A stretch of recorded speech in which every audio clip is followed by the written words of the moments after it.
तर भाषणामध्ये आपण असंही म्हटलं की 2 अपत्य असेल तर त्यांना जी लाडकी बहीण योजनेतून बाहेर काढावा आणि आदिवासी समाजातील 2 अपत्यापेक्षा जास्त असेल, कारण का एका बाजूला मतदान करत असताना मोदीजी नको,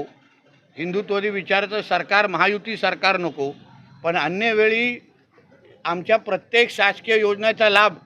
घेणारे मुसलमान समाजाचे कुटुंबीय असतात. मग तुम्हाला अगर तुमचा धर्मच महत्त्वाचा असेल मग तुम्ही लाभ कशाला घेता? आणि मुख्यमंत्री लाडली बहीण योजनेमध्ये जे लाभार्थीची यादी आहे त्याच्यात बघितलं, त्याच्यामध्ये जास्त लाभार्थी हे त्याच संख्येचे दिसत आहेत. म्हणून मी आदरणीय मुख्यमंत्री देवेंद्र फडणवीसजींना आम्ही विनंती करणार आहे, फक्त आमच्या आदिवासी समाजाला बाजूला म्हणजे वगळून बाजूला ठेवून अन्य ज्यांना 2पेक्षा जास्त अपत्य असतील त्यांना त्या योजनेमधून वगळावं,